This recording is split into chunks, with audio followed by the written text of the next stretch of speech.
Clip number 470۔ اس clip میں آپ سورہ توبہ کی آیت نمبر 120 سے 121 تک کی تلاوت، ترجمہ، تفسیر قرآن صراط الجنان سماعت فرمائیں گے۔ بسم اللہ الرحمن الرحیم۔ ترجمہ، اللہ کے نام سے شروع جو نہایت مہربان رحمت والا ہے۔ ما كان لأهل المدينة ومن حولهم من الأعراب أن يتخلفوا عن رسول الله ولا يرغبوا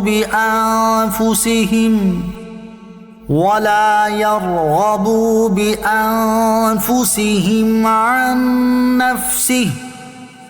ذلك بأنهم لا يصيبهم ظمأ ولا نصب ولا مخمصة في سبيل الله ولا يطؤون موطئا يغيظ الكفار ولا ينالون من عدو نيلا إلا كتب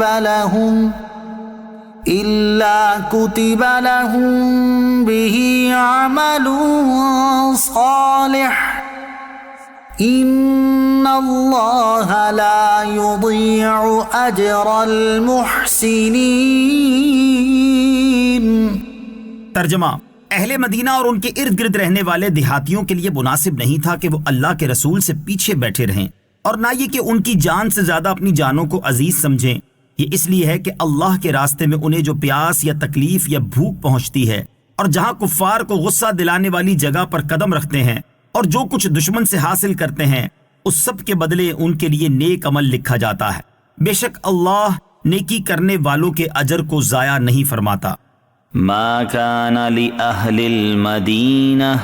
اہل مدینہ کے لیے مناسب نہیں تھا۔ یہاں اہل مدینہ سے مدینہ طیبہ میں سکونت رکھنے والے مراد ہیں، خواہ وہ مہاجرین ہو یا انصار، اور اعراب سے قرب و جوار کے تمام دیہاتی مراد ہیں۔ آیت کا معنی یہ ہے کہ جب رسول اللہ صلی اللہ علیہ وسلم بذات خود جہاد کے لیے تشریف لے جائیں تو اہل مدینہ اور ان کے ارد گرد رہنے والے دیہاتیوں میں کسی کے لیے جائز نہ تھا کہ وہ اللہ عز و جل کے رسول صلی اللہ تعالی علیہ وسلم سے پیچھے بیٹھے رہیں اور جہاد میں حاضر نہ ہوں، اور نہ یہ جائز تھا کہ ان کی جان سے زیادہ اپنی جانوں کو عزیز سمجھیں، بلکہ انہیں حکم تھا کہ شدت و تکلیف میں حضور اکرم علیہ الصلوۃ والسلام کا ساتھ نہ چھوڑیں اور سختی کے موقع پر اپنی جانیں آپ پر فدا کریں۔ یہ ممانعت اس لیے ہے کہ اللہ عز و جل کے راستے میں انہیں جو پیاس یا تکلیف یا بھوک پہنچتی ہے، اور جہاں کفار کو غصہ دلانے والی جگہ پر قدم رکھتے ہیں اور کفار کی زمین کو اپنے گھوڑوں کے سموں سے روندتے ہیں، اور جو کچھ دشمن کو قید کر کے یا قتل کر کے یا زخمی کر کے یا ہزیمت دے کر حاصل کرتے ہیں، اس سب کے بدلے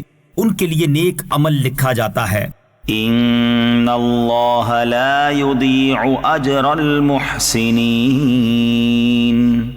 بے شک اللہ نیکی کرنے والوں کے اجر کو ضائع نہیں فرماتا، یعنی اللہ تعالیٰ اپنی مخلوق میں سے ان لوگوں کے اجر ضائع نہیں فرماتا جنہوں نے اچھے عمل کیے، جس چیز کا اللہ عز و جل نے حکم دیا اور جس چیز سے منع کیا، اور اس میں اللہ عز و جل کی اطاعت کی، بلکہ اللہ تعالیٰ ان کے نیک اعمال کی جزا انہیں عطا فرماتا ہے۔ اس آیت سے ثابت ہوا کہ جس شخص نے اللہ عز و جل کی اطاعت کا قصد کیا تو اس مقصد کے لیے اس کا اٹھنا، بیٹھنا، چلنا، حرکت کرنا سب نیکیاں ہیں، وہ اللہ عز و جل کے یہاں لکھی جاتی ہیں، اور جس نے اللہ عز و جل کی نافرمانی کا ارادہ کیا تو اس کا اس مقصد کے لیے اٹھنا، بیٹھنا، چلنا، حرکت کرنا سب گناہ ہیں۔ ہاں اللہ عز و جل چاہے تو اپنے فضل و کرم سے سب معاف فرما دے۔ ولا ينفقون نفقة صغيرة ولا كبيرة ولا يقطعون واديا إلا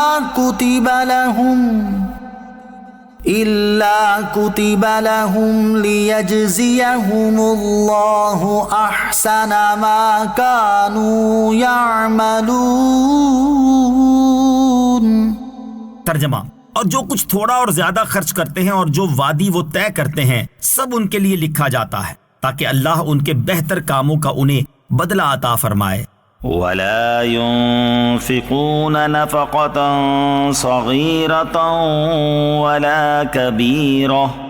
اور جو کچھ تھوڑا اور زیادہ خرچ کرتے ہیں. آیت کا خلاصہ یہ ہے کہ جو کچھ تھوڑا مثلاً ایک کھجور یا زیادہ خرچ کرتے ہیں، جیسا کہ حضرت عثمان غنی رضی اللہ تعالیٰ عنہ نے غزوہ تبوک میں خرچ کیا، اور اپنے سفر میں آنے اور جانے کے دوران جو وادی وہ طے کرتے ہیں تو ان کا راہ خدا میں خرچ کرنا اور وادیاں عبور کرنا سب ان کے لیے لکھا جاتا ہے، تاکہ اللہ عز و جل ان کے کاموں کا انہیں بدلہ عطا فرمائے. اس آیت سے جہاد کی فضیلت اور اس کا بہترین عمل ہونا ثابت ہوا. راہ خدا میں جہاد کرنے اور مال خرچ کرنے کے فضائل. جہاد میں مال خرچ کرنے اور جہاد میں شریک ہونے کے فضائل بکثرت احادیث میں مذکور ہیں. ان میں سے 5 احادیث یہاں بیان کی جاتی ہیں. نمبر 1، ترمذی شریف کی حدیث ہے. حضرت خریم بن فاتق رضی اللہ تعالیٰ عنہ سے روایت ہے، رسول اللہ صلی اللہ تعالیٰ علیہ وآلہ وسلم نے ارشاد فرمایا، جو اللہ عز و جل کی راہ میں کچھ خرچ کرے تو اس کے لیے 700 گناہ لکھا جاتا ہے. نمبر 2، بخاری شریف کی حدیث حضرت انس رضی اللہ تعالیٰ عنہ سے روایت ہے،